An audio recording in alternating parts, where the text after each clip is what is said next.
Хлопзеква. Апсуцели хопшра яцнацует ишяшуицу айфирала, апснижлар рейзера а депутатрых, а кандидат ширукугалара ширбара.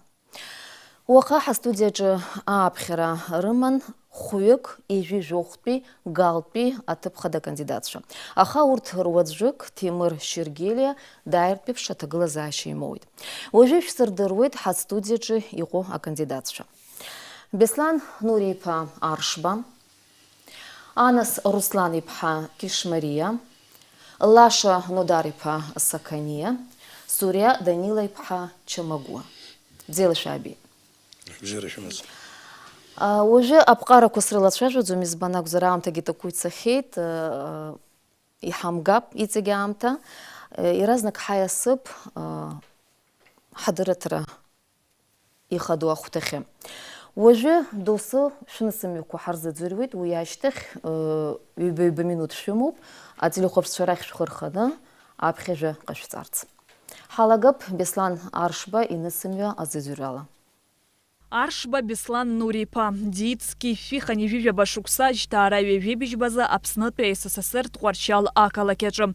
Далги Тхуарчал при Бжарат школа номер К, Курск при политехника институт Дауштам Топ Азанат, Анджинер Рыгалай. Апсныфила Рджинчтула при Башара Далахун, Ски Фипшини Вивяха, Ски Фипшини Вивебич Шукскварза, Гулрыпш Пячаза Уада директор Хатыпой, Анаю Сакват при Уараш Завада директор Хатыпой, Ски Фипшини Визеви, Кашукскварзы, а компания Сухум Бабаевский, а директор Хатыпой. Юныске бижба Шукскварзы, Галпе Цитрус Панхамия Махунджия, а директор. Юныске бижба Юныске Випш Шукскварзы, Гала района Хада.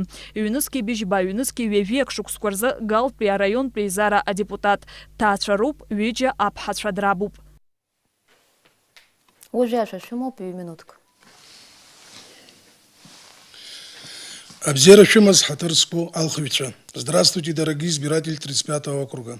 Дорогие мурзаканцы, лозунгом моей избирательной кампании является борьба за конституционные права и восстановление исторической справедливости жителей Самурзакана. Весь период моей работы в качестве главы администрации района проходил на фоне жесткого противостояния власти и оппозиции. И одной из ключевых, по моему мнению, надуманных претензий тогдашней оппозиции был вопрос паспортизации жителей Самурзакана, что в итоге 27 мая 2014 года привело к госперевороту и свержению законно избранной власти. Все это сопровождалось и другими радикальными действиями, в частности постановлением парламента, где были даны рекомендации исполнительной власти аннулировать незаконно выданные паспорта, якобы выданные незаконно созданными комиссиями при администрации. Но не дождавшись решений суда, новая исполнительная власть, которая пришла в результате госпереворота, массово лишила паспортов жителей всего региона без разбора, и даже тех, кто получал паспорта на основании решений комиссии при президенте Республики Абхазия, людей, отслуживших армии в Республике Абхазия и даже награжденных.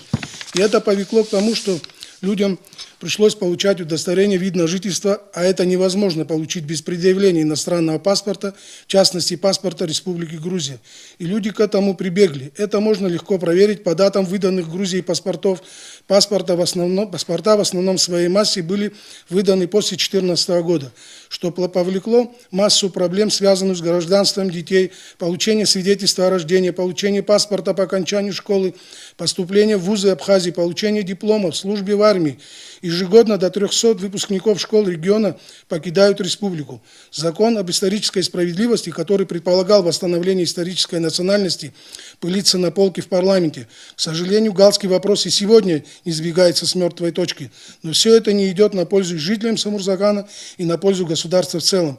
Из того, что я вкратце вам рассказал, следует, что помимо хозяйственной и политической работы мне пришлось столкнуться и с юридическим правом, которое в Абхазии зачастую бывает несправедливым. Исходя из вышесказанного, в случае моего избрания в парламент Республики Абхазия, обязуюсь добиваться справедливости в рамках Конституции Республики Абхазия. Итабуб Беслан Нурипа, уже Хазадзюреб, Анас Руслан Ипха, Унасымю. Кишмария Анас Руслан Ипхадит Шебразеев зки фипшини вибежба шуксарза Гагра район бзапахабла зки фипшини вивяха шуксаза Гагра пи апшбат пи бжарат в школах цит. Юнуски хпа шуксаза далгит акот пи аюбат пи бжарат в школ. Анаюс талит Санкт-Петербург пи хюнткарат университет а психологият факультет. Юнуски аба шуксайнаркнап снат пи хюнткарат университет а педагогикат факультет а педагогики и психологии кафедрах надырцаюб. Юнуски вяха юнуски випшук скорза Санкт-Петербург Язана Квакировск район Авиа Батпецарат Усбарта Аадзаюс дыган. Юнуски вявшук сейнаркна яхява вранза. А худжбахча ала шаракна психолог саусулуит. Юнуски вибиш юнуски зевшук скорза а стратегия царадырра кварцентарахна специалист. Юнуски фбашук саза а стресс таглазаща схызгаху ауа аус рыдулаща а технология ква программала а курс квадрхысит Санкт-Петербург. Юнуски вяшук саза квалификация Айзер Харапс Хюнткарат университета дахысит. Тачаруп видях шара дрануп. Уже минут кажешь ему. Хулыбзек Хатырского телехопсча. Добрый вечер, дорогие телезрители. Народное собрание, парламент страны – это то место, где должны быть озвучены самые важные для всех жителей нашей страны вопросы и проблемы. Кандидат, которому вы доверите представлять ваши интересы, должен душой и сердцем болеть за свой район, за свой многонациональный народ, за всех наших детей. Не в завтрашний день, а уже сегодня перед нами стоят сложные вызовы, от решения которых зависит жизнь, здоровье и благосостояние нашего народа. Проблемы Галского района, в общем, схожи со всеми теми проблемами, с которыми сталкиваются жители всей нашей страны. Проработав более 2 лет в общественной приемной действующего депутата Кахи Заурча Пиртая в городе Гал, не понаслышке знаю о специфических проблемах нашего округа. В нашей стране мы должны уделять больше внимания развитию нашего Галского округа, потому что это влечет за собой серьезные экономические и стратегические последствия. Спасибо. Уже хазыд зурып лаша сакания на самию. Сакания лаша надарипа. Дид пхынгу аба зки фипшини вифбашуксаза акалак аква. Далгит акватпи авипштпи обжарат в школ. Урастулатпи ауавилар рарею зара а университет. Доуштым топ а конституция бзин азанатала. Аррат уалпша дахысуан апснахюнткарра арбжармчкоргнам. Юныски пшиба юныски бижбашук скорза. Урастулатпи федерация хюнткарра думача ауавилар ратполагалача а депутат Черепков ябжгаю саусиуан. Юныски аба юныски вябашук скорза акалак Москва, а экономика тчера аусурат центрахна, а инвестиция политика хушача, а ихабыха тыпоюс дыган. Юныски вяба юныски везашук скорза апсна хюнткарра а транспорте аймадарирза, а хюнткаррат напхгара специалист хадас. Юныски веза юныски вявяшук скорза апыза министр ябжгаюс. Юныски вяха юныски вепшук скорза апыза министр ихатыпой ябжгаюс. Юныски вебишук саза апснадных апе ускор министр Ицхраюс. Юныски шуксайнаркна уавилара культура тусмеп гаткой напырылаган уйнамадана нхыц Кавказ акна атынч рерза апыза чарасша а программа далахун. Юныски пшиба юныски фбашук скорза апснахюнткарра виларбжаратпе ачар рпалата ахадай хатыпой. А жернахамза юныски вяв шуксайнаркна аяшари ачьярерза апсна уавиларат фронт а республикат политикат партия алахула. Агу халалрат фонд апсна дапцаюб. Таз шаруп юджах шара драбу. Ажвешимо плашано дарип. Хулубзе Хатурского халхайцва.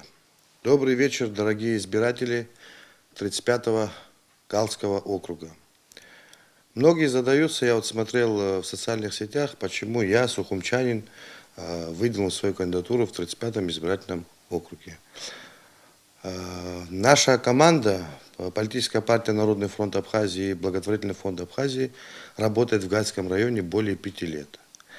Мы за эти 5 лет объездили практически все села и узнали те проблемы, те чаяния людей, живущих там, и пытаемся всегда помочь им. Мы никаких программ не создавали для предвыборной кампании, потому что считаем нецелесообразным и популистическим выдавать какие-то лозунги за программную деятельность.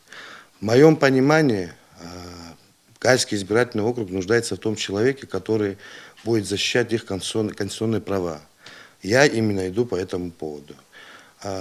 Объездив за последние 10 дней практически 18 сел, я реально увидел проблемы людей, которые просто за душу берут, и хочу помочь, постараться решить все их проблемы. Но все прекрасно понимают, какая основная проблема – это паспортизация Гальского района. Это очень щепетильный вопрос. Мы должны подходить к нему достаточно щепетильно и решить так, чтобы это было выгодно и государству, и народу, проживающим на территории Гальского района. Спасибо. Уже хазыдзюрып Сария Данила Ипха Алнасамья.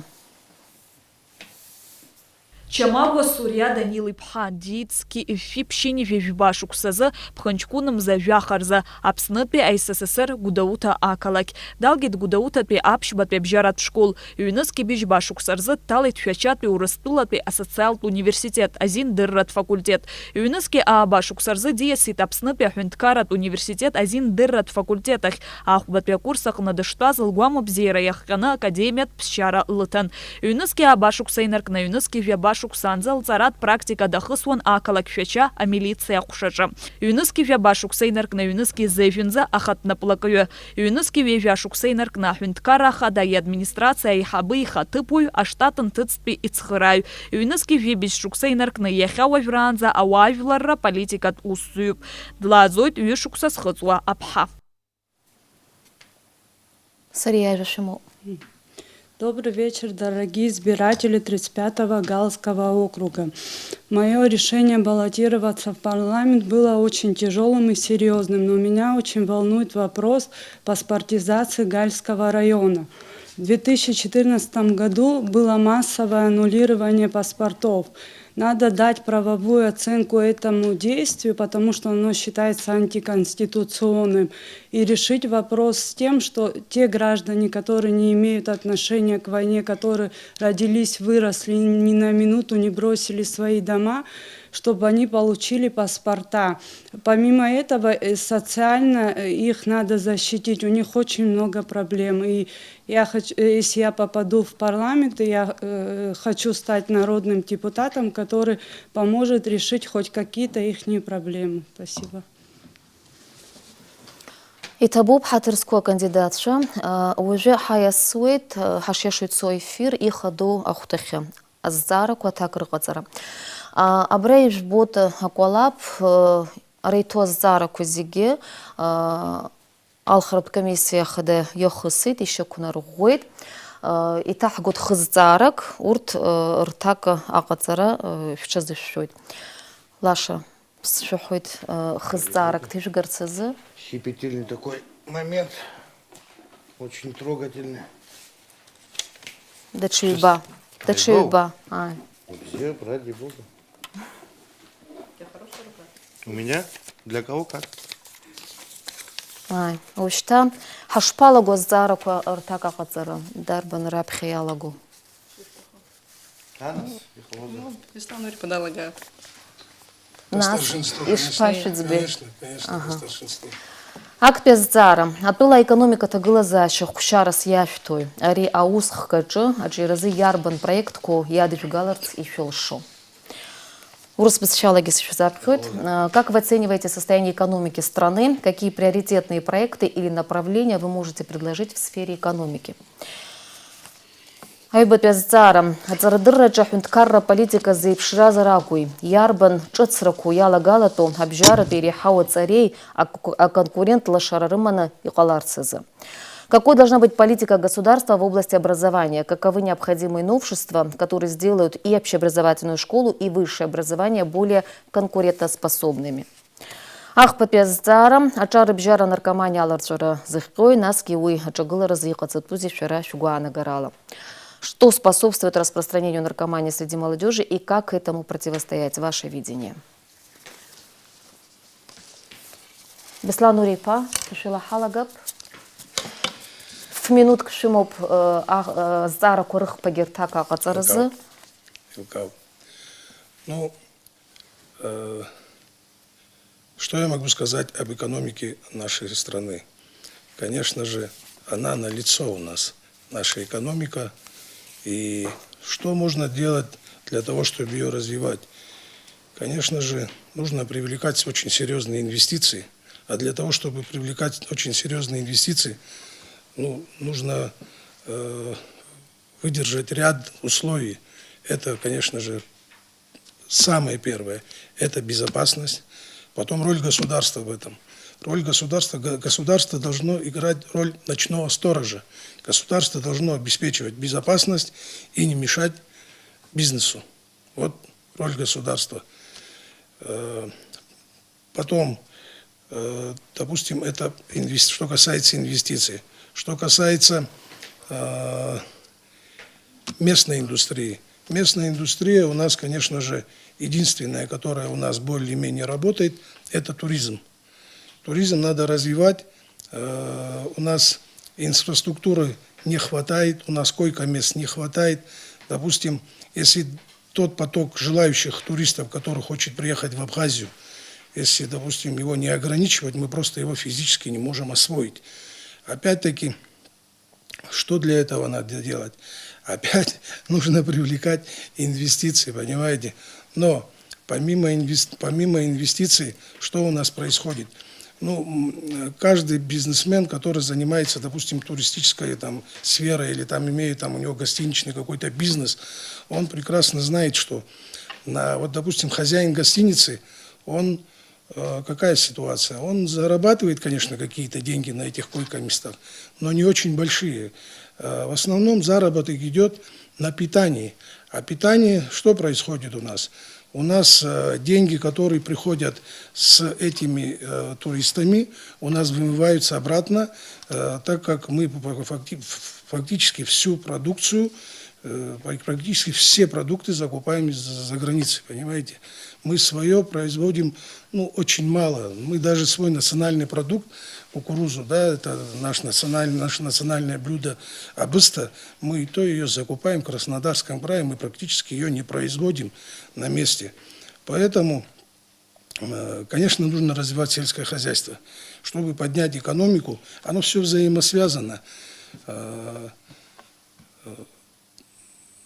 Для того, чтобы развивать туристическую сферу, нужно людей кормить. Для того, чтобы людей кормить, нужно иметь свои продукты. Для того, чтобы деньги не вымывались просто из Абхазии. Это как-то так коротко. А борьба с теневой экономикой?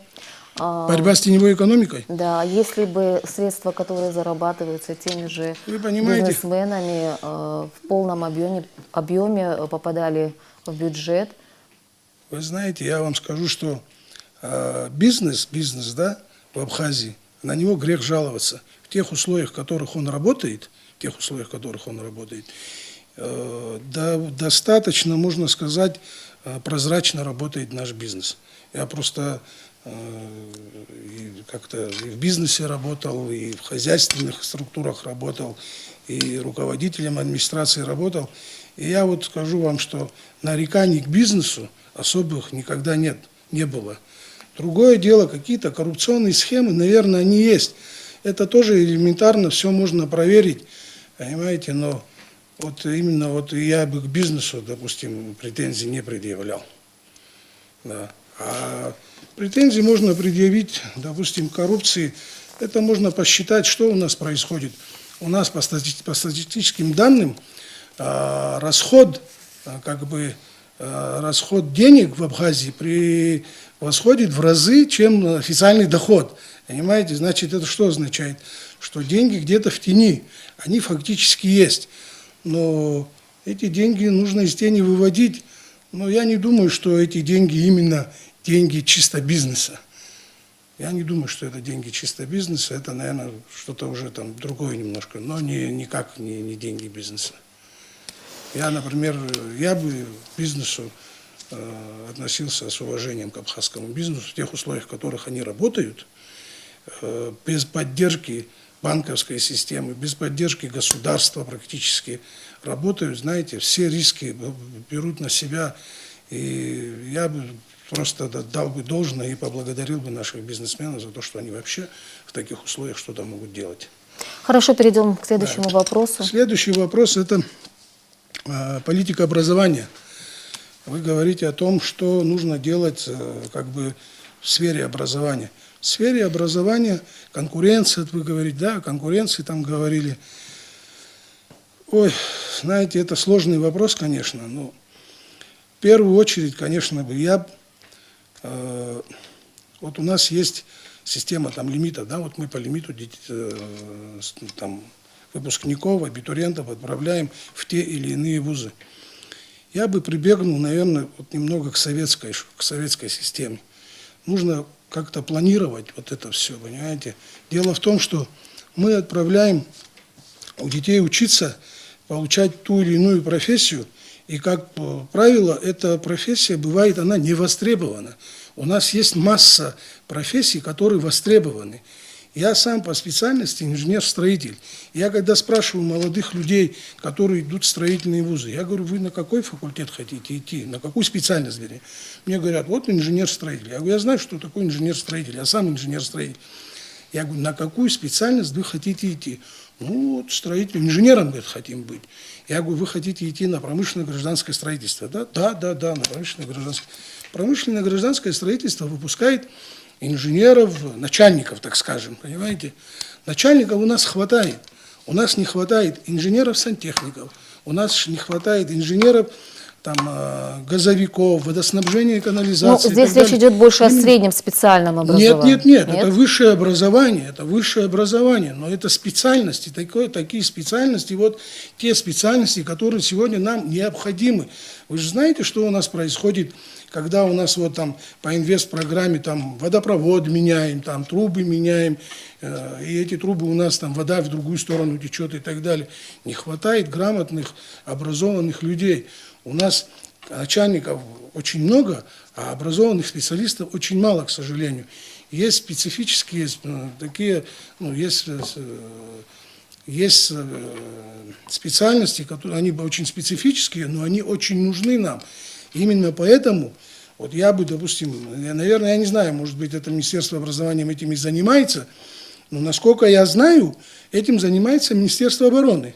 Министерство обороны посылает детей в то или иное училище, они планируют, там, сколько им нужно. Каждое ведомство планирует, да, прежде они чем планируют, сколько направить им нужно, запрос. Там, артиллеристов, да. Сколько танкистов, сколько летчиков и так далее.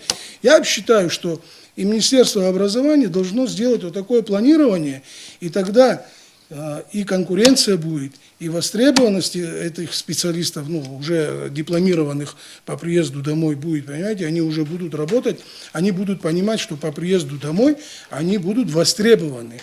У нас сегодня приезжают, и бывает, когда и не приезжают, к сожалению, хорошо, если приезжают, так они и не приезжают, понимая, Не приезжают, потому что проблемы с трудоустройством. Что, да, с трудоустройством не приезжают, потому что у нас масса юристов, масса экономистов, масса там разного рода менеджеров и так далее, но вот именно вот технические профессии, конечно же, они были бы востребованы, но для этого нужно государству над этим вопросом поработать. Я так считаю, и это... Понятна ваша позиция. Я извиняюсь, Да. время ваше вышло. Да, На третий вопрос вы уже не успеваете ответить. Следующий, Анна Руслановна, наверное, вы, да? Да. А мне повторить вопросы или? Да, пожалуйста. Угу. Как вы оцениваете состояние экономики страны? Какие приоритетные проекты или направления можете предложить в сфере экономики? Какая должна быть политика государства в области образования? Каковы необходимые новшества, которые сделают и общеобразовательную школу, и высшее образование более конкурентоспособным? И третий вопрос. Что способствует распространению наркомании среди молодежи и как этому противостоять? Ваше видение решения проблемы? Что касается экономических вопросов, да, у нас страна в прекрасных климатических условиях. И мне кажется, что если мы сделаем больше акцент на развитие туризма, наша экономика от этого выиграет.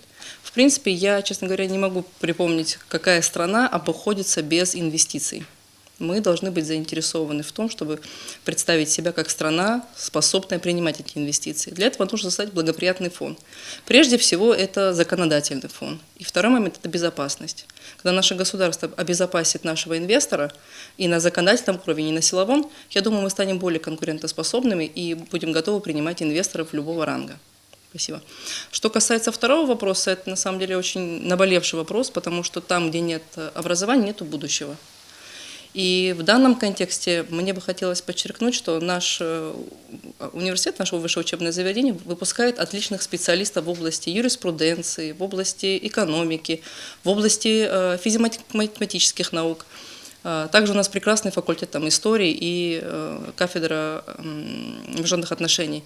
Но, к сожалению, мне так, по крайней мере, кажется, мы должны делать другой акцент. Мы должны запрашивать лимиты в более нужные для нашего общества сейчас направления. Это прежде всего в вопросах дошкольно-педагогического образования и филологического образования. Но почему, на ваш взгляд, вот вы только что сказали, что очень хороших специалистов выпускает наш родной вуз, но молодежь все равно стремится даже по тем направлениям, которые здесь можно получить специальности, наша молодежь стремится уехать за пределы Абхазии, там учиться.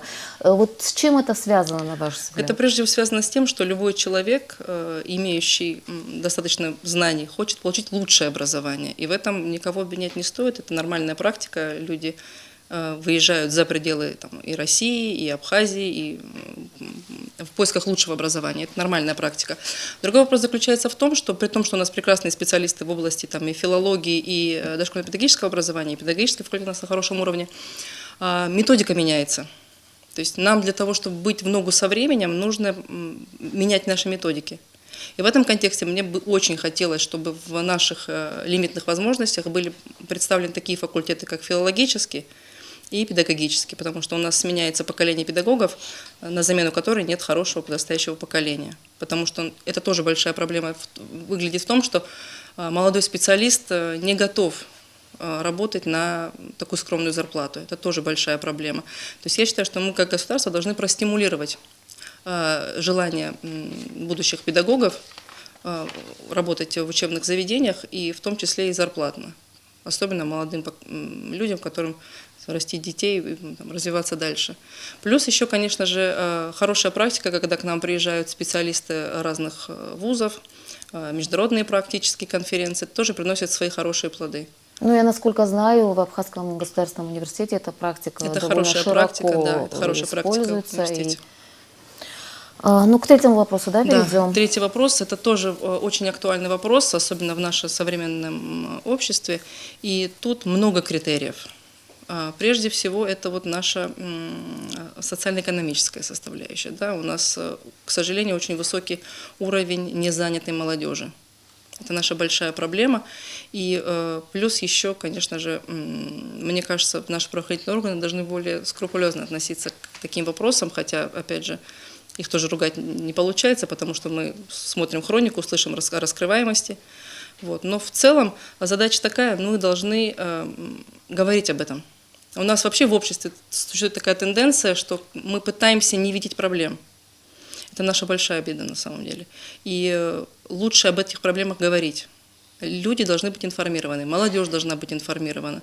Это те вещи, на которых обязательно нужно проводить воспитательные работы, в том числе и в школьных учреждениях, предупреждающих о последствиях и страшностях этих зависимостей. В школе, насколько мне известно, в школе проводится определенная работа, специальные часы и лекции проводят сотрудники правоохранительных органов. Вы считаете, что этого недостаточно?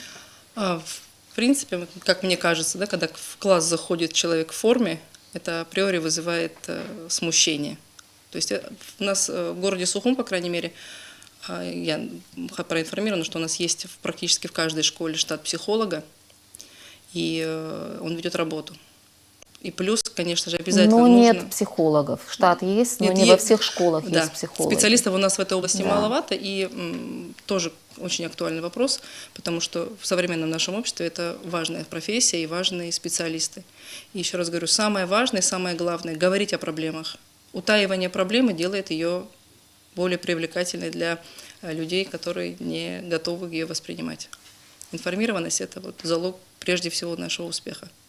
А социальная составляющая, вот все-таки по статистике дети из более неблагополучных семей, они как бы в зоне риска и попадают именно под влияние наркотиков в первую очередь.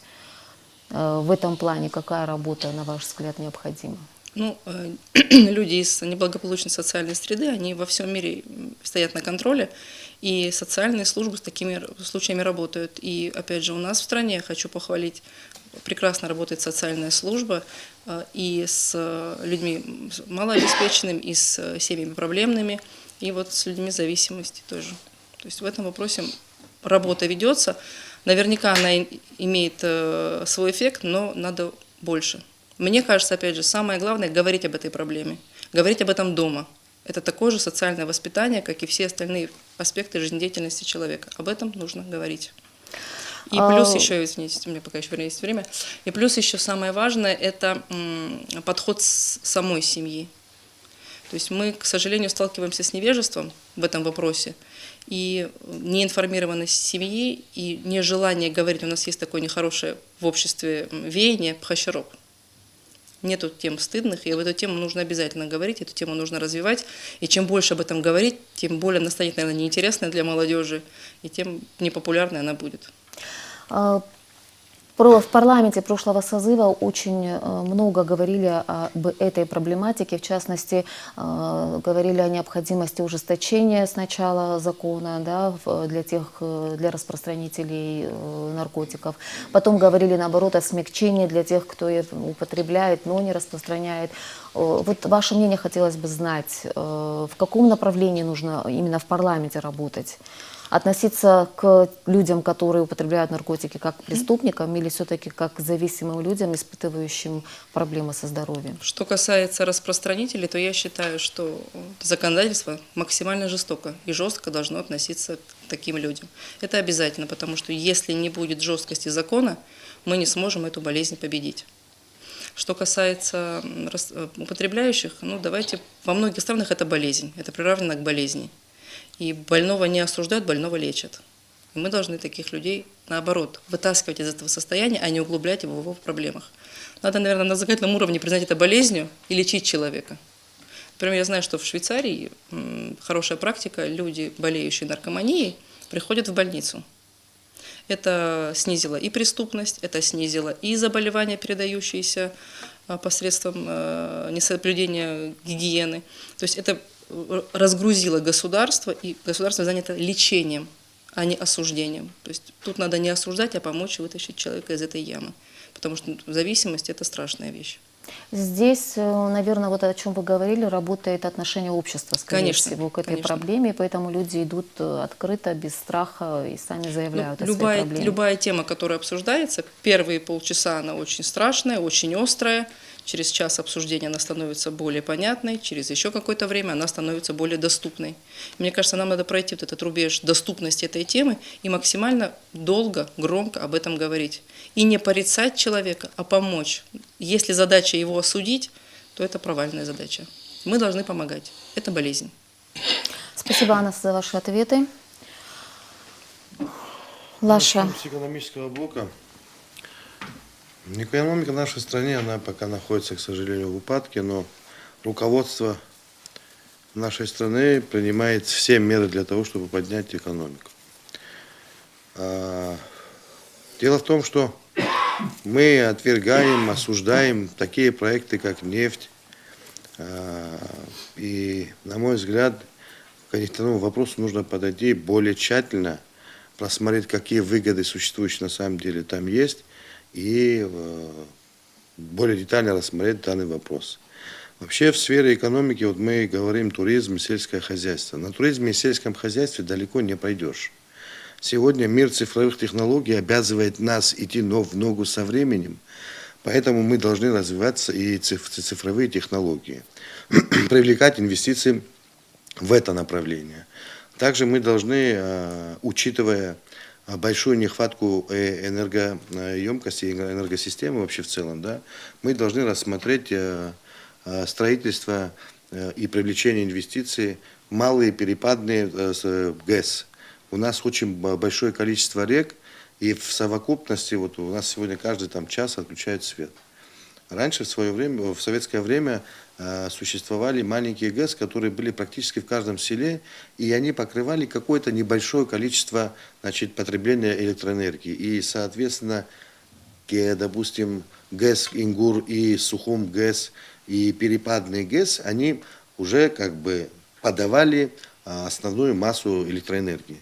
Нам в обязательном порядке нужно рассмотреть данную сферу и ее развивать, потому что возможности наших рек, они очень достаточно, они хорошие, большие, и можно в разных, допустим, наши реки не по полкилометра, да, там 8, 10, 12, 15 километров, в разных расстояниях ставить небольшие, значит, маленькие ГЭС, которые будут дополнением, как бы, да, к существующей вообще в целом энергетической проблеме в нашей стране.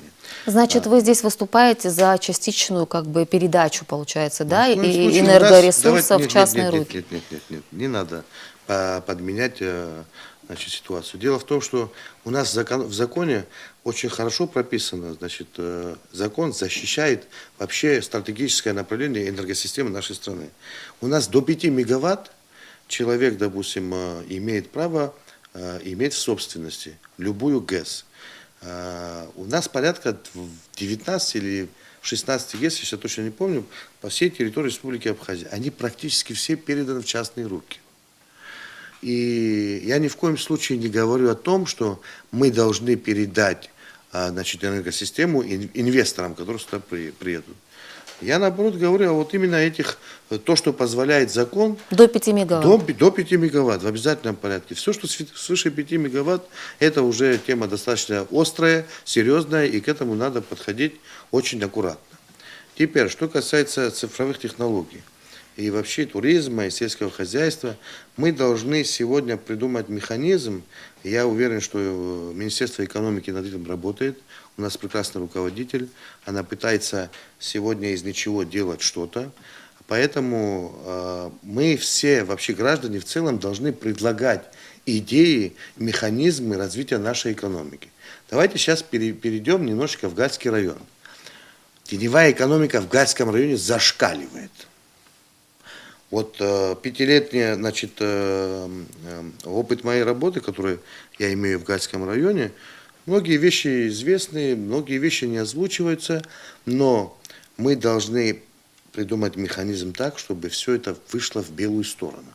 Потому что черный нал, который гуляет в Гальском районе, он, правда, на самом деле, с этим надо что-то делать. Теперь, что касается... Чуть-чуть раскройте скобки, Нет, о чем извините. вы говорите более пока рано. конкретно. Пока рано. Теперь касаемо самого Гальского района. Гальский район – это клондайк. Это реально, в советское время это была житница, вот сам район был житницей. И более того, Гальский район сегодня нам может дать очень большой скачок в экономическом прорыве. И там самые ответственные граждане, самые ответственные налогоплательщики и самые трудолюбивые люди. Нам нужно им дать возможность раскрыть свой потенциал, помочь, и поверьте, они очень сильно помогут экономике нашей страны. В целом, касаемо экономического блока, я сам не экономист, так что могу какие-то вещи сказать неправильно, но это мои мысли, мои как бы доводы. Что касается образования, да, у нас второй вопрос? Политики образования. Политика образования у нас тоже хромает. Я вот просто буду языковую политику и политику образования совмещенно как бы говорить о ней. Вот мы все требуем от мигрельцев, от жителей Гальского района, чтобы они знали абхазский язык. А что мы сделали для того, чтобы мигрельцы знали абхазский язык? Армянин, живущий в Грузии, в совершенстве владеет грузинским языком. Нам нужно придумать механизм для того, чтобы жители Абхазии с дошкольного возраста в дошкольных учреждениях, значит, получали полный багаж знаний для абхазского языка, и надо заниматься тем, чтобы как-то упростить саму систему изучения абхазского языка. Нужно придумать программы. Теперь, для того, чтобы в Гальском районе, значит, мы имели, допустим, хотя бы через поколение детей, знающих абхазский язык, нам нужно в Гальском районе построить большое количество садов, детских садов. Все-таки детский сад – это первый шаг в образовательной системе и вообще в системе культуры в целом.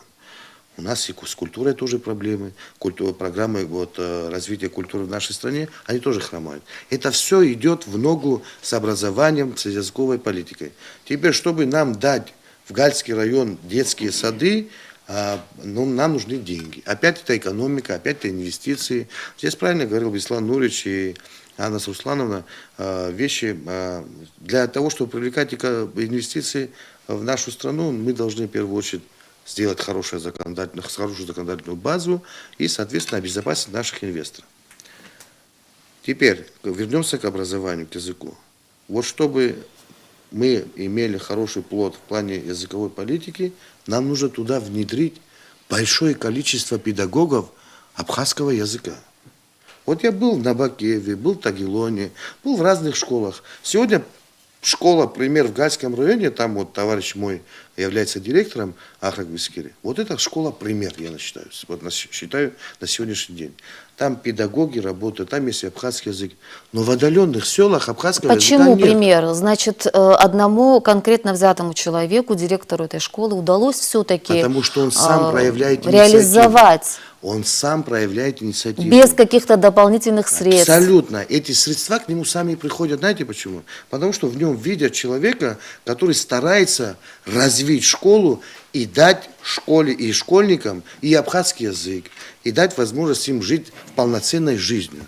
Но в деревнях, вот таких как Набакеве, там Гумрыш, эти села обездолены абхазским языком. У них нет педагогов абхазского языка. А мы все время с них требуем знания абхазского языка, Давайте мы им дадим возможность изучать абхазский язык. А потом, соответственно, мы получим большой пласт детей, которые будут разговаривать на абхазском языке. Эти же дети поступят в наш прекрасный государственный университет, честь и хвала Олегу Алексеевичу Гураме, который в послевоенное время взял и сохранил, и до сих пор несет хорошее имя этого университета. Эти же мигрельцы, проживающие в Гальском районе, они поступят в ВАГУ, на те факультеты, которые, допустим, необходимы будут тем же гальским школам и гальским детским садам. Вот в таком ракурсе мы подойдем к хорошей и образовательной политике, и экономической политике, и ко всему в целом. Спасибо, Лаша, Извините за ваше мнение. Не успели ответить на третий вопрос, к сожалению, но, может, дальше у вас будет возможность. Сария, мы вас слушаем. Мне повторить вопросы или... Наркомания – это чума 21 века. С ней надо бороться на государственном уровне. Наркоманы – они больные люди. Наркоторговцы – это преступники. На законодательном уровне надо разделить и разграничить это и бороться с наркоторговцами. Чтобы наркомания у нас уменьшилась в стране, надо о ней говорить. Права была Анна Руслановна, с ней ее поддерживаю. Надо с дома начать говорить об этой проблеме, с детсадов, со школ, чтобы дети понимали, что лучше здорового образа жизни ничего на свете нету. Как бы так. Вот. Что касается образования, образование должно у нас идти в ногу со временем. То есть должны быть информационные технологии. Как бы вся молодежь, дети подросткового возраста, они все сидят в компьютерах. Надо вот эти все их минусы того, что они сидят в компьютерах, перевести в плюсы. И как бы самое главное в образовании надо сделать акцент на наш государственный язык, развивать его, вкладываться в него, чтобы люди хотели учить, чтобы мы не принуждали их учить его, чтобы они сами изъявляли желание. Нужны программы, как облегчить изучение абхазского языка. Что касается экономики, лукавить не буду, я не экономист по образованию, но экономикой должны заниматься профессионалы, то есть самые лучшие из лучших, особенно в Абхазии, потому что у нас экономика на нуле, как говорится, очень много проблем. Конечно, в туризме, в сельском хозяйстве мы можем поднять экономику, но в это надо вкладываться, надо привозить инвесторов. Но инвестора боятся в Абхазию приезжать, потому что они должны быть обезопасены в том, что если они вложатся в бизнес, что они не потеряют, никаких рисков у них не будет. Вот Гальский район очень богатый, его как бы в народе называют абхазский амбар, то есть у гальцев есть все, потому что они трудолюбивые люди. И как бы надо вложиться в это сельское хозяйство, чтобы оно принесет нам очень большую прибыль. Как бы надо это поддерживать. И обязательно экономистов надо назначать путем конкурсного отбора кадров. То есть не по блату, а вот путем их профессиональных навыков. И что еще? В Абхазии не одна была программа принята, да, социально-экономического развития Абхазии, и презентовано было также несколько программ специалистами, но однако вот эти программы, они не получили своей реализации. Как вы думаете, в чем причина? Потому что государство их не поддержало. Нет, одна у нас была государственная программа, она была принята... Нет, 25 шагов это была презентована другая программа. Государственное социально-экономическое развитие Абхазии до 2025 года у нас была принята. ЦСИ, тогда Центр стратегических исследований, разрабатывал эту программу. Вот. И, к сожалению, она не была так реализована до конца, и много что осталось на бумаге. Вот причина в чем, как вы думаете? Почему вот Причина, у нас эти программы не реализуются? На мой взгляд, это непрозрачность работы в сфере экономики. На мой взгляд, так. Хорошо, понятно. У вас еще есть время, вы можете дополнить один из своих ответов, если хотите. Хорошо, тогда мы переходим к следующему блоку. Через буквально несколько секунд вернемся в студию.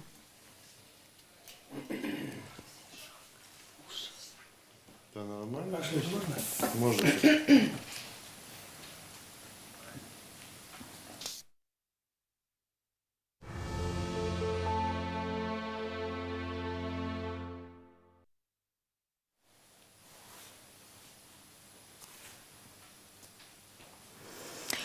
Хатырску ателехопшца хараха копишья шуйцу айфиреджи. Увеже шараша хопшуйт и жухпи галпи атыпхада кандидатша рыку кылыра. Уже зарака ремдер ямтуп шампанец шарахи зараку шумазар и мыждер шулшуйт. Досу отжидалхна зар и штершулшуйт мамзарги зарак и оппонент шазиги и церзипшу риштерги шулшуйт. И шимома зараку отжу. Усқан ателі қопс шырқын пей хаму баззары қа убыртыр так ғахца.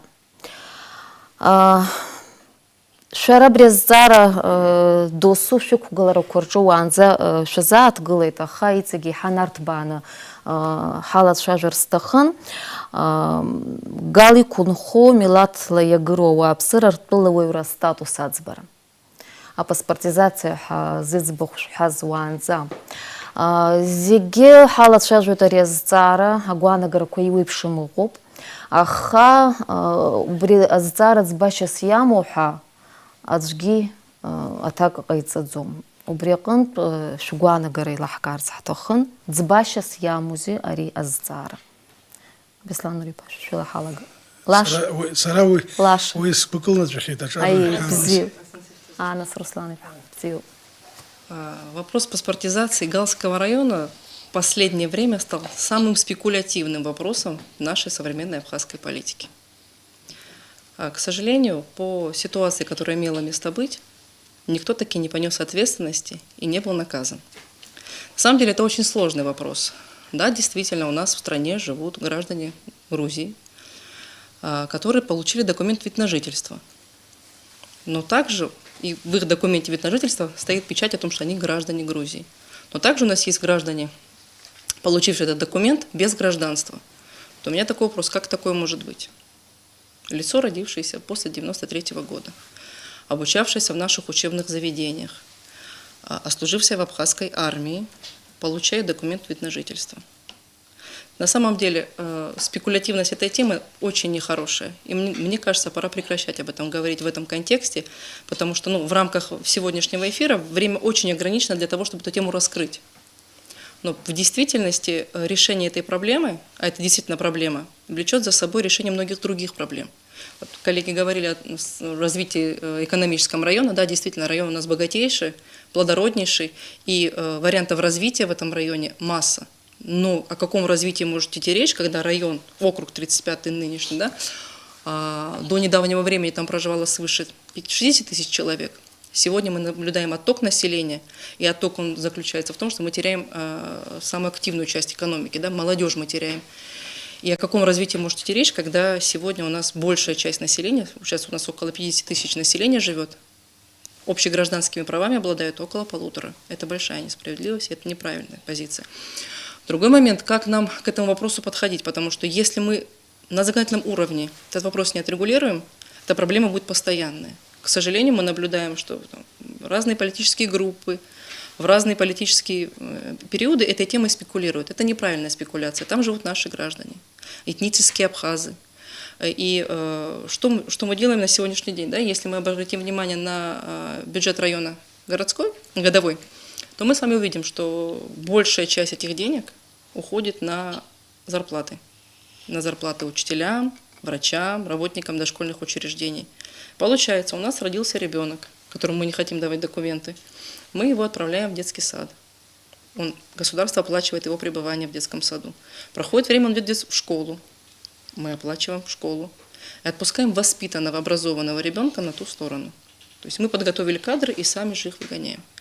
Говорили по поводу поступления. Ребят на самом деле не могут поступить, потому что с документом вида на жительство поступить в наш университет у них не получается. В контексте мировой практики ничего плохого или страшного в этом документе вида на жительство нет. Это нормальная практика. Человек, находящийся, иностранный гражданин, находящийся в другой стране, должен иметь легальный документ. Но в том формате, в котором сегодня выглядит вид на жительство, простите, это форма 9 в красивой оболочке. Если мы признаем наличие у нас граждан Грузии, это не должно ни в коем случае порицаться и быть поводом ущемлять права. Но если мы даем документ вида жительства, пускай этот документ соответствует тем нормам, с которыми человек сталкивается в реальной жизни. Он не может устроиться на работу, он не может закончить учебное заведение, ему дадут диплом. То есть это сопряжено с проблемами. Как раз-таки наличие этих проблем и порождает вот эту самую коррупцию, о которой мы так любим говорить. Мы самостоятельно эту коррупцию порождаем. Мы всегда говорим о том, что у нас экономика в принципе не работает, когда малое население, чем больше людей, тем развитее экономика. Мы говорим о демографии, о репатриации, но при этом мы не поворачиваем голову в наш округ. Но у нас, хочется напомнить нашим телезрителям, что Республика Абхазия начинается с Ингура, с востока начинается. И там живут наши граждане, наши друзья, наши родственники, и мы не имеем права их от себя отдалять. Наоборот, мы должны сделать все для того, чтобы интегрировать их в наше общеэкономическое, общесоциальное, культурное пространство. Вот. Что касается развития района в целом, да, мы, люди Восточной Абхазии, очень большие надежды возлагаем на открытие аэропорта, потому что открытие аэропорта позволит нам развивать наши регионы восточные более привлекательно для туризма. Да, мы привыкли к прекрасным пляжам Гагры и Пицунда, но не все знают, что у нас шикарные пляжи, песчаные, находятся в нижней зоне Галицкого района. Да. То есть много у нас интересных мест, и район может и в этом быть конкурентоспособным. Но, опять же, все наши проблемы районные, да, они упираются в одно единственное: вопрос документов. Потому что, еще раз говорю, неправда, что граждане Грузии хотят иметь абхазский паспорт. Нет, они готовы принимать вид на жительство только в контексте того, чтобы этот вид на жительство был стоящим документом. Это тоже тот вопрос, который обязательно нужно будет поднимать в парламенте. Я не знаю, кому из коллег придется это делать, но я очень вас прошу. Этот вопрос тоже должен быть оговорен. Люди, получившие вид на жительство, должны обладать общенормальными государственными правами. Это очень важный аспект. Спасибо, Анас. Лаша? Я могу сказать, продолжить. Анас Руслановна практически охватила весь аспект, но хочу дополнить. Вот мои поездки, которые были за 10 дней, 10-дневный срок, они продолжатся завтра и послезавтра, показали изнутри проблему всю, которая существует в Гальском районе, в особенности паспортизации Гальского района. Я могу ответственно заявить, что жители Гальского района абсолютно доброжелательно относятся к нашей стране, потому что они считают ее своей страной. Они ответственно относятся к нашему закону, Но Беслан Нурич где-то в 2006-2007 году был принят закон по паспортизации Гальского района. Я прав? Или по регулированию выдачи гражданства Гальского Не района? было никакого. Было общий закон о принятии, вернее, замене паспортов по Вот, всей по замене Абхазии. паспортов, По всей да, по всей Абхазии. Абхазии, По да. всей Абхазии. Когда, значит, Персонально к Галскому району никаких там не было, никаких законов и так далее. Там происходил обычный обмен паспортами. обмен паспортов. Люди получили, паспортизация в Гальском районе прошла практически за год, за полтора. Я правильно понимаю? Я имею в виду обмен паспортов практически за год, за Нет, полтора. нет, нет. Зеленые паспорта Нет, получили. Нет, там больше В был течение срок. практически 4-5 Да. лет. 4-5 лет. Да. Ну, По в всей республике одночасье, меняли. в 2014 году они лишились всего практически. Я вот сегодня был в селе одном, где население 1200 человек, и граждан Абхазии 15 человек. Вот я всегда говорил, говорю и буду говорить. Мы пока наши граждане, живущие на территории Гальского района, не озлоблились на нас, мы должны этот вопрос решить. Сегодня, искренне говорю, доброжелательность, она просто зашкаливает. Просят отнестись по-человечески каждому гражданину, проживающему на территории Гальского района. Анна Суслановна сказала сегодня, что по поводу вида на жительство, если он будет документом как бы полноценным, то значит, они будут согласны. Но есть люди, которые согласны, а есть люди, допустим, я знаю 82-летнего человека, который не имеет гражданства Грузии. Он говорит, я живу, говорит, здесь 82 года. Я получил вынужденный, говорит, вид на жительство, хотя я не имею, говорит, гражданства Грузии. Я вынужден, говорит, свой дом, в котором я родился, брать в аренду у государства. Ну, это же правовой нигилизм. С этим нужно бороться.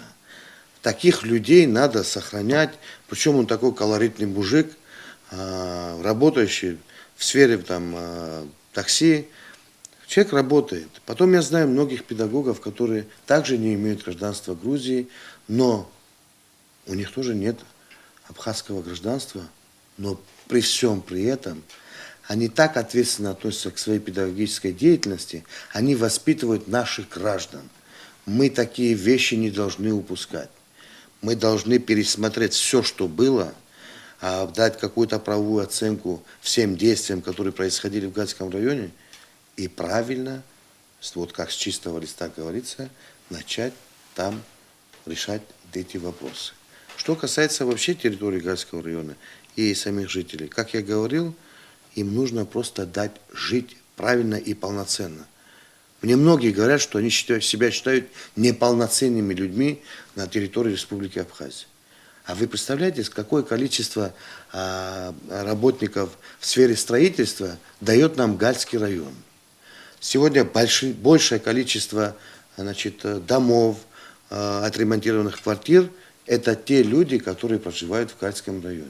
И я очень хорошо знаю, люди, проживающие в центральной части Абхазии и в западной Абхазии, прекрасно относятся к этим рабочим. Они любят их за их труд, уважают. И я знаю, что многие жители Гудаутского, Гагрского района обеспокоены, значит, отсутствием гражданства хотя бы у определенной категории жителей Гальского района.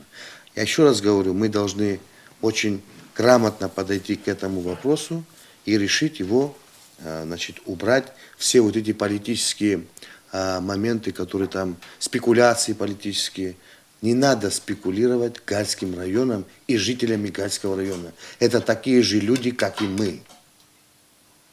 У меня все. Все понятно, ваша позиция. Беслан Нурипа, Шарахач Садзурвит. Я Сарию послушаю. Сария. Гальский район – это тоже частица нашего государства, нашей Абхазии. В 2014 году было массовое аннулирование паспортов. Я считаю это антиконституционным.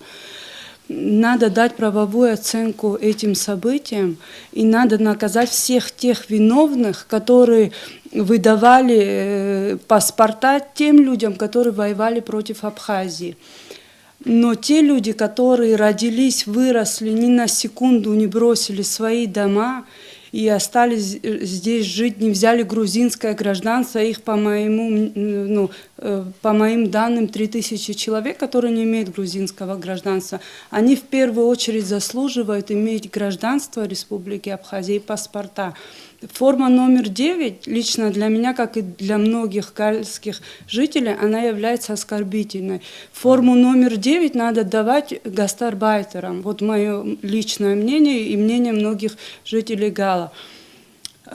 Им надо решить вопрос именно с тем, чтобы гражданство получили дети в первую очередь, потому что они ходят в наши школы, они получают наше образование. И потом, как сказала Анна Руслановна, ее поддерживая в этом, они вырастают образованными детьми, но они уезжают в Грузию. Надо давать им гражданство, чтобы они в Россию могли выезжать, чтобы они могли получать российское образование. Многие хотят там работать, учиться, но они не могут туда выехать по этой форме номер 9. У них огромная проблема с их домами, потому что есть определенная проблема, когда их дома они не могут оформить на себя. И приходят преступники, которые могут захватить их дома, и им оформляют это. То есть это неправильно, это наши жители, они должны иметь такие же права. И их подвешенное состояние надо не спекуляциями перед выборами заниматься, а надо решить этот вопрос на корню, чтобы эти люди были счастливы. И так от них у нас многое зависит. И, как сказал Лаша, что и ремонты нам они делают. В Гудаутском районе их очень много, они все доброжелательны, мы с ними дружим, они к нам домой приходят. Их надо поддержать, им надо вселить надежду на светлое будущее. И они любят Абхазию много очень. Я со многими общалась, сталкивалась. Они очень добросовестно и искренне надеются, что они смогут тут прожить как бы без всякого. И я думаю, что их надо поддержать. Но они хотят здесь жить, многие, наверное, Многие, имеют да, возможность уехать, да. но не уезжают Да. и остаются, Доказательство того, что здесь живут, и здесь создают хотят семьи, каких-то воспитывают Многие детей. взяли на вынужденном грузинское гражданство, но у нас есть статистика, что и абхазы берут грузинское гражданство, так что за это их обвинять нельзя, потому что они вынуждены были взять, хоть пенсии они оттуда получают некоторые, это единственный у них достаток, да. То есть здесь социальный момент тоже имеет значение Конечно, большое. это вынужденная мера Да. жителей, потому что жители Гальского района, вот женщина ко мне подошла, у нее есть абхазское гражданство, у нее нет гражданства Российской Федерации. Она получает пенсию 500 рублей. Как ей прожить на пенсию 500 рублей? Да, Лаша, к сожалению, у вас нет времени, вы исчерпали свое время. Беслан Нуриевич, мы вас слушаем. Я вот Беслан Нуриевич, 3 секунды. Я, конечно же, мне очень приятно, что в этом вопросе я не одинок. Сегодня у меня есть, как говорится, группа единомышленников, молодых людей, которые очень справедливо рассуждают. Немножко хотел поправить. Я этот вопрос испытал на себе. На меня было заведено уголовное дело по поводу выдачи паспортов в Галском районе. Было 3 судебных процесса, было 148 томов, 148 томов уголовное дело. И поверьте мне, ни одного человека, ни одного преступника военного там нет. Ни одному военному преступнику в Галском районе не выдавался абхазский паспорт. Если бы это было, вы представляете бы, я бы, наверное, сегодня рядом с вами не стоял. Так что это немножко заблуждение. Вы не слушайте там те бредни, которые пишут там ангажированные люди. Не было этого всего. Что касается о том, о чем вы говорите, там, о том, что любят, не любят, верим, не верим. Конечно же, мы им верим, и они нам верят, и очень много верят, и много лет верят. Именно поэтому эти люди в 1999 году в абсолютном своем большинстве проголосовали за независимость Республики Абхазия на референдуме. Понимаете? Тогда еще не обладали правом голоса. Они обладали правом голоса. Эти люди выбирали первого, второго, третьего, четвертого президента Республики Абхазия. Потом был перерыв, потом мы уже опять принимали в выборах, но уже в ограниченном количестве. Что я хочу сказать? Выбирали практически, по-моему, если не ошибаюсь, 5 созывов парламента в Республику Абхазия. И избирались. Да. И сами избирались из их числа люди, которые сегодня лишены гражданства, они были депутатами парламента, понимаете? Они сами избирались. Там избиралось местное самоуправление. Из числа местного самоуправления, это сейчас президент назначает главу администрации, а тогда такой процедуры не было. Тогда нужно было стать депутатом местного самоуправления. Из числа депутатов уже президент тогда уже назначал. Местное самоуправление представляло районное кандидатов в президенту. Из числа этих депутатов президент своим указом назначал главу администрации. Полностью побрано, все там, все законодательство, все там побрано, понимаете? Я вот вам же, я тут вначале зачитывал, по надуманным предлогам, там вот придумали, ну как эту ситуацию поломать?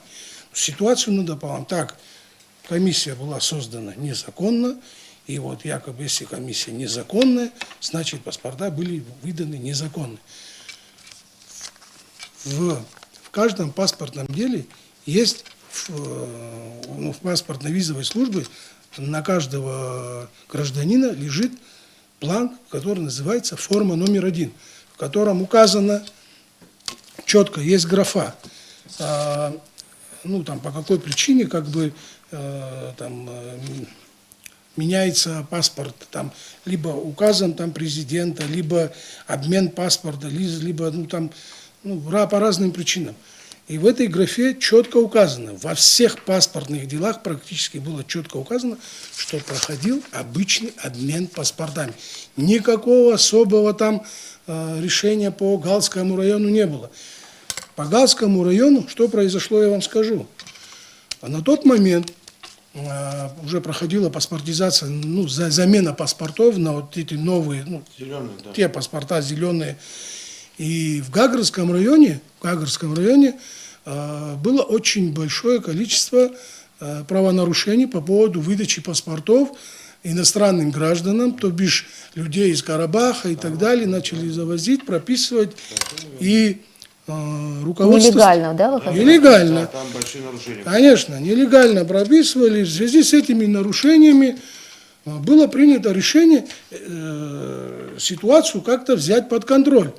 И когда работникам УПВС начали задавать вопросы по Галскому району, это бытность моей главой администрации, работники УПВС начали говорить о том, что в Галском районе вообще там у них неразбериха. Они не знают, где кто живет, там послевоенная ситуация. Люди многие жили у родственников. Работники УПВС не могли там по адресам их найти и так далее. И потом, и больше, и это все ерунда. Самое главное – безопасность. На тот момент, если кто-то помнит, вы молодые, может быть, и не помните, но кто-то и помнит. Есть вот Анна Савслановна, она хорошо знает, она ребенком там была. В Галском районе было очень небезопасно. Да, бандформирование. И так далее. Максимум, куда могли приехать работники УПВС, это Галское РОВД. Дальше ни одно село они посетить не могли. Было время, когда, чтобы вы понимали, главы администрации нижних сел ко мне приезжали через Зугдиди. Потому что проехать не могли, бандформирование опасно было. Железную дорогу перейти невозможно было. И было принято решение оказать им содействие. Как вы представляете, глава администрации должен был им оказать содействие, когда в эту процедуру были вовлечены работники службы государственной безопасности, работники паспортно-визовой службы. А паспортно-визовая служба вообще не подчинялась ни главе администрации, она сегодня не подчиняется, она номинально находится в РОВД, но она подчиняется... Беслан Нуриевич, я извиняюсь, но время закончилось. Да, время закончилось, вы завершите свою мысль. Я хочу завершить тем, что нет худа без добра. Опять-таки, получилось, но есть механизмы. Я вот здесь зачитывал и говорил, сегодня у нас в парламенте, я еще раз говорю, может быть это некрасиво, но пылится закон о исторической справедливости, который предполагает возвращению исторической национальности. Понимаете? Хотя бы с этого надо начать.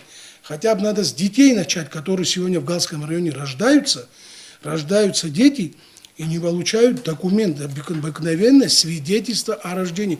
Каких патриотов мы хотим вырастить, когда мы детям свидетельство о рождении даем? И детям, которые закончили школы, мы должны им право дать право выбрать свое гражданство, мы должны дать им право определиться, хотят они быть гражданами Абхазии, либо они хотят куда-то уехать. Вот, я считаю, это в конце концов можно, я не знаю, да в конце концов референдум можно провести, понимаете? Но эту гальскую тему, конечно же, с паспортами нужно прекращать, это уже стыдно. Спасибо, Беслан Нуриевич, за ваше мнение. И мы так вот постепенно подошли к почти завершающему блоку наших дебатов. Сейчас у нас вопрос от ведущего. По 2 минуты дается на ответ на этот вопрос. И звучит он так. Вы вот не раз все также в своих выступлениях отмечали, что Галский район один из районов, который обладает наибольшим потенциалом в нашей стране. В советское время там выращивали чай, орех, весь Советский Союз снабжали. Причем еще и животноводчество было довольно-таки на хорошем таком уровне. Помимо того, что паспортизация, понятно уже, какие еще проблемы мешают сегодня Галу развиваться, хотя бы по этим направлениям? Фермерство развивать, сельское хозяйство, не знаю, овощеводничество, животноводчество. Как-то вы сказали, что довольно-таки трудолюбивый народ там проживает, который любит трудиться на земле. Что мешает? Что нужно сделать, чтобы как-то стимулировать их? Вы знаете, для того, чтобы стимулировать, я недавно узнал, я вообще такой человек, который трепетно относится вообще к культуре в целом. Я недавно узнал, что музыкальные школы не входят в число, оплачиваемых государством, педагоги не оплачиваются государством. Вообще недавно я... С недавних пор. Я об этом и говорю. Я об этом и говорю. С недавних пор. Я это узнал недавно. Буквально вчера. Я вообще люблю музыку. Я люблю педагогов музыкальных, потому что я как-то пару лет ходил в музыкальную школу. Музыка дает внутреннее развитие, оно развивает человека духовно. И, соответственно, музыкальные школы, они так через раз работают. Для того, чтобы в Гальском районе мы имели хорошие плоды, мы должны очень большое внимание уделять культуре. Там прекрасные ребята, которые сохраняют культуру и творчество нашу, абхазскую. Они прививают любовь к абхазским народным песням, они развиваются, они занимаются, и это еще как раз таки есть, абхазский фольклор дает развить абхазскую речь. Это очень важно. И спасибо таким ребятам, как Бесик Джумутия, Иракли Джумутия. Они достаточно правильно взяли направление и развивают это. Но мы им должны помогать. Мы должны обеспечить музыкальные школы заработными платами, которых у них нет. Мы должны большую часть внимания культуре уделить, потому что от культуры идет все остальное. Мы получим прекрасную экономику, прекрасную политическую культуру. Все зависит все-таки от культуры. И это первый блок, который я говорю. Теперь второй момент, что мешает развиваться Гальскому району. Отношения людей мешает развиваться. Еще раз, то, что мы говорили, они себя считают неполноценными. У человека нет настроения заниматься чем-то. Стимула. Стимул, совершенно верно. Мы должны в Гальском районе дать возможность развиваться во всех направлениях. Тогда мы получим хороший продукт во всех областях. Спасибо, спасибо. Анна Светлановна, потому что, на мой взгляд, тут проблема гораздо глубже. У этой проблемы есть психологический аспект. Но не может человек думать о будущем, не может человек развиваться, когда его статус в подвешенном состоянии. О каком развитии сельского хозяйства, животноводчества может идти речь, когда человек не знает, где он будет сегодня вечером. Это тот самый аспект, то самое подвешенное состояние, которое угнетает жителей района. И пока, на самом деле, тут вопрос не только в паспортизации как таковой, это не сама цель. Это прежде всего определение человеческой сущности дальше. Как я буду жить завтра? То есть мы прошли этот этап, да, послевоенный, когда мы действительно, наше состояние говорило о том, что мы не знаем, что будет завтра. Мы пережили войну, мы развиваемся сегодня, да, но, к сожалению, наш самый интересный район, Восточный район, он живет все еще в этом подвешенном состоянии. Это очень морально и психологически давит на людей. И ни о каком развитии быть не может речи, пока мы этот вопрос не отрегулируем. У вопросов паспортизации гораздо более глубокие корни, чем вот получение этого паспорта как такового. Аспектов развития очень много. Галский район может помочь нам обезопасить себя и с точки зрения продовольствия, и с точки зрения населения, и с точки зрения экономического роста, если мы ему поможем. Мы почему-то, я не хочу думать, что со злого умысла, просто, мне кажется, по какому-то недоразумению отбрасываем огромный регион Абхазии от экономического развития, потому что весь современный мир борется за территорию. А мы почему-то ей пренебрегаем. Еще такой плодородной территории. Очень плодородная территория, и возможностей развития у района масса. Я немножко А недоумеваю. как поднять морально-психологическое вот этот вот их состояние, как его улучшить? Ну, понятно, дадим мы им паспорта, а дальше? То есть первый вопрос, который задает человек: кто я сегодня? То есть я лицо без гражданства, я лицо без документа, соответственно, я никто. Пока мы этот вопрос держим так остро на повестке, простите, у нас ничего не получится. Людям нужно определение. Будет определение, будет картина меняться. Нам, на самом деле, главное району не мешать развиваться. Мы почему-то, находясь в Сухуми, мешаем развиваться району. Не надо им мешать. Немножечко помочь, и население само сделает свой район, само поднимет. Мы почему-то только мешаем. Понятна ваша позиция. Спасибо большое за ответ. Беслан Нуриевич, Сари, Даня уступает, он все время. Галантный человек, что? Повторите вопрос. Что мешает сегодня Галскому району развиваться в полную силу? Они не защищены. Гальские жители, они считают себя ущемленными в безопасности. Они, очень много там нарушений и коррупции процветает в плане безопасности. Например, сотрудники ГАИ превышают свои полномочия, они их запугивают. Они могут прийти, где во дворе стоит машина, и выписать им штраф. У вас есть определенные факты, да? Да, таких мне рассказывали вещей? очень много фактов, показывали, что там машина стоит без мотора или без коробки, а им выписывают штраф 18 тысяч. То есть, когда коррумпированные гаишники не имеют средств, они едут в Гальский район. Их надо обезопасить. Здесь, наверное, проблема не только в жителях Галского района, но и в недобросовестных сотрудниках. Да. И, значит, правоохранительные органы тоже должны реагировать на такие факты и как-то пресекать. Жители боятся об этом говорить громогласно. Они, когда рассказывают об этом, они просят, чтобы их не звали, чтобы они это не подтверждали, потому что они боятся за свою жизнь. И вот проблема безопасности, я считаю, что она мешает развиваться им. Они, например, не могут проехать с улицы до улицы, чтобы повезти что-то и продать, потому что они боятся, что у них отнимут права или выпишут им штраф. Вот этим обязательно надо заняться. Вот мое мнение. Спасибо, Сария. Пожалуйста. Беслан Нуриевич. Конечно же, правовой статус жителей Галского района – это проблема номер один. Это проблема номер один. Второе, о чем говорил Лаша. Вы знаете, меня трудно заподозрить в оппозиции власти сегодняшней. Я, во-первых, избираюсь от политической партии Амцахара. Политическая партия Амцахара, она считается провластной партией.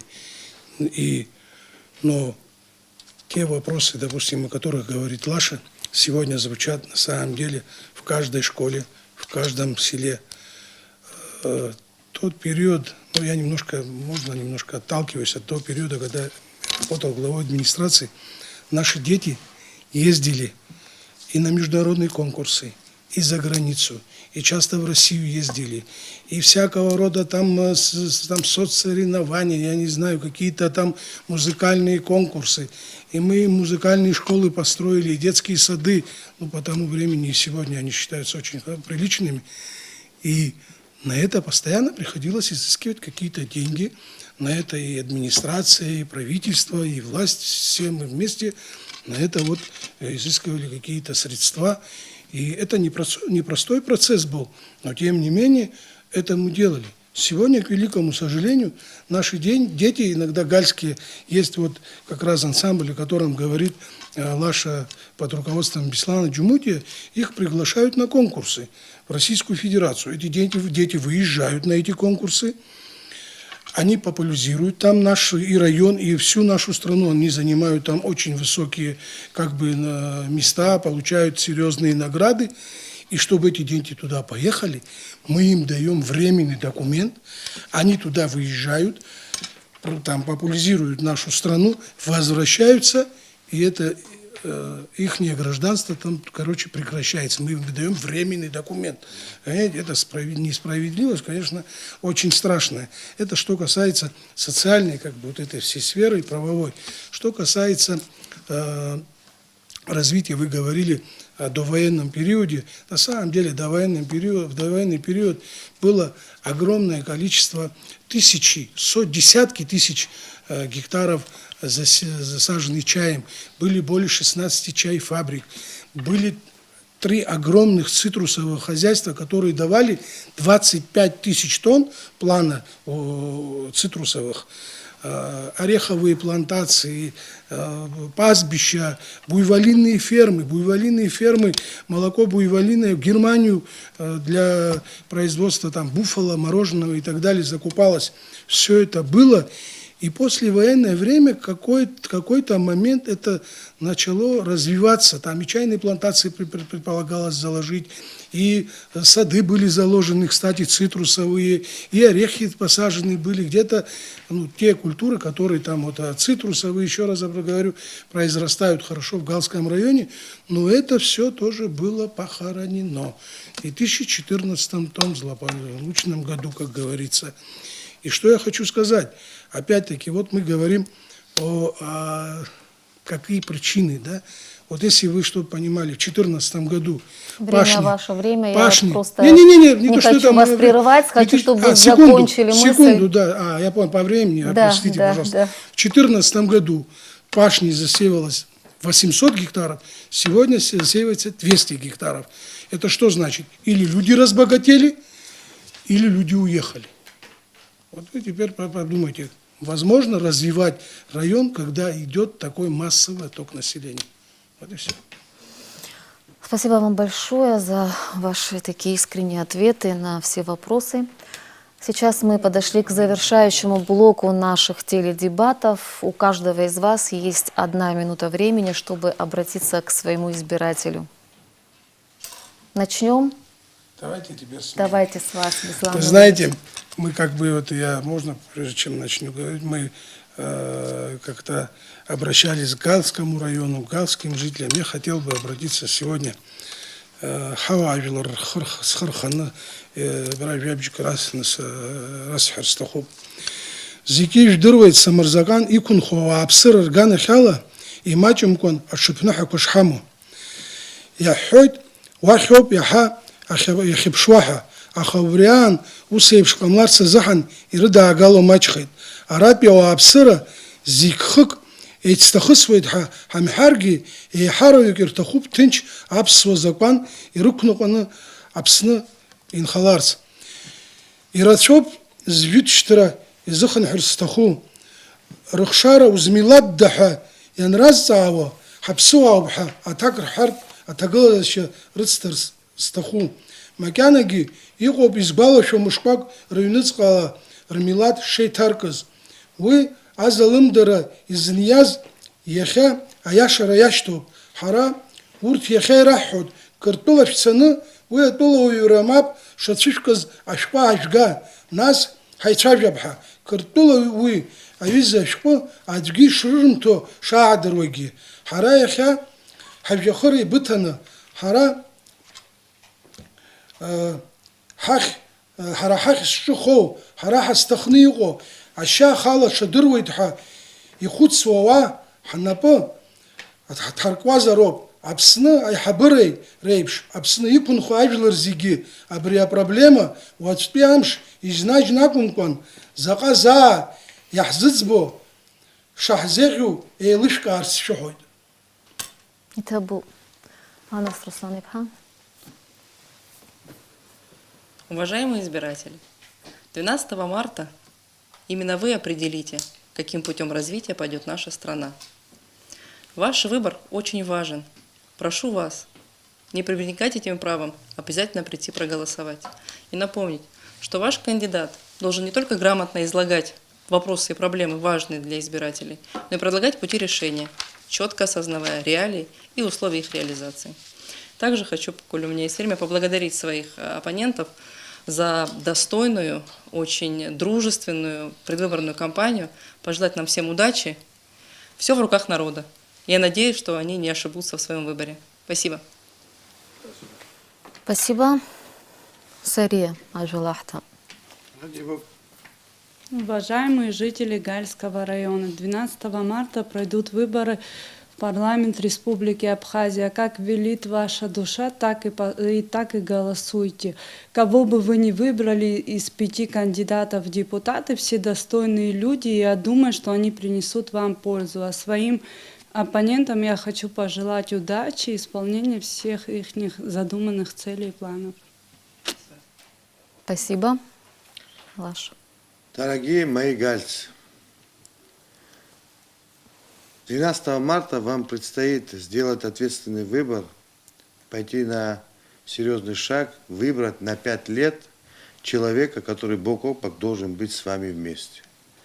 Человек, который будет защищать ваши права и ваши интересы. Человек, который будет помогать вам во всех ваших просьбах. Сегодня перед вами есть большой шикарный выбор. Перед вами 5 кандидатов в депутаты. Каждый из нас принес пользу нашей стране в разные области. Поэтому я хочу единственное вам сказать. Приходите на выборы и голосуйте за того, кого велит вам ваше сердце. Но есть вещи, которые происходят не только в Гальском районе, а во многих других районах. Кто-то приходит, там, записывает паспорт и говорит, что все, теперь ты за меня.